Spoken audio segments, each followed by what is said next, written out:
If you've ever told yourself, I just need to be more motivated, you've been lied to, and it is probably ruining your productivity levels. Okay, what am I talking about? Well, motivation is unreliable. It comes and goes. Some days you're going to be immensely motivated, some days you have next to zero motivation left in the tank. It is not something that you can rely upon to be a constant source of the ability to complete your studies or to complete other tasks. It just won't always be there for you. And more productive people are not more motivated than you are. They might have clearer goals, but crucially, they are more systems driven. What that means in plain English is that they are more disciplined. Systems will always beat motivation. Having a clear set of habits that you stick to, whether that's a morning routine that gets you from your bed to your desk every morning, whether that is an ability to wind down in the evenings without scrolling on TikTok for 3 hours before you go to sleep, systems are always going to win over motivation, and these systems are things that you need to be building. Now, I want you to think of these systems as things like brushing your teeth. You don't need the motivation to brush your teeth every single morning. You just sort of do it because that's what you do. And that is the sort of thing that you need to be creating around studying. The best way that you can do this is to create a trigger.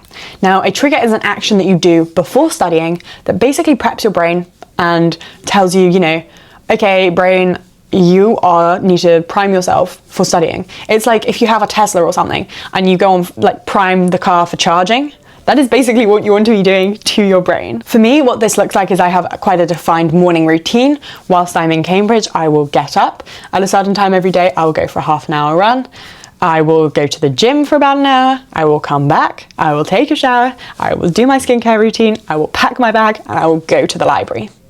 And that works for me because I know that I'm not going to be restless because I've got the gym out of the way. I'll have breakfast in there as well. So I know I'll be fueled. I'll take my water bottle and it just primes me and it makes me ready to sit down and actually do things. That is my trigger, but that is a lengthy trigger. That is a whole routine. It can be something as simple as making yourself a cup of tea every time you go down to study. So then as you're in the kitchen, making a cup of tea, your brain is going to be subconsciously priming itself to get ready to study. Alongside that, something that can always drain your ability to, stay productive, stay on task, stay able to fit these systems into your day is a lack of planning. You can get choice overload very easily. Now, if you don't know what I mean, do you know that feeling where you're on Netflix and you're looking for a TV show to watch and you just cannot pick anything? There is so much there, but nothing is standing out to you. You cannot find something to watch for the life of you. That is choice overload. And that is an extreme example where you have literally thousands of choices.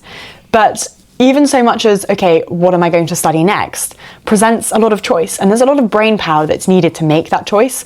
And you can simplify this so easily by allocating 2 hours of your week on a Sunday morning, for example, to just planning what you are going to get done each day that week.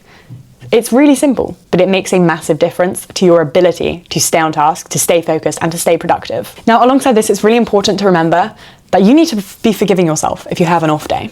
If you sit down and you just can't study very well, things aren't going into your head, you're not a failure. That's not the end of the world. The most productive people in the world have off days because no one can be consistently perfect all of the time. It's just impossible. And you might look at someone and think, oh, but they're always perfect. I guarantee you, according to their own standards, they are not. So you need to forgive yourself for that. You need to be able to bounce back. That is the crucial thing. If you have a day where you just go, I cannot study today, don't let that day turn into a week. Unless, obviously, it has to.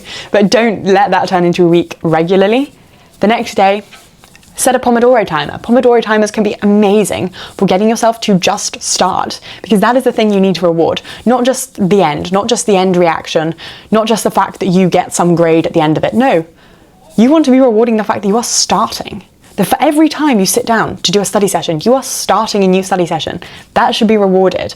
If not with something tangible, just give yourself a bit of a thank you. Pat yourself on the back. Leave the library. Oh my God, I did it. That's going to look a little bit stupid. But if that is what it takes to reward yourself, to keep yourself motivated, to keep the momentum going, to keep yourself productive, that's all you need. So forget motivation, build a system, and your future self is going to thank you.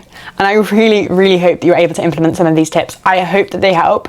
If you are ready to build systems, to be less motivated, do subscribe to my channel for some more study and productivity videos. And if you have any questions, do drop them in the comments and I'll do my best to respond.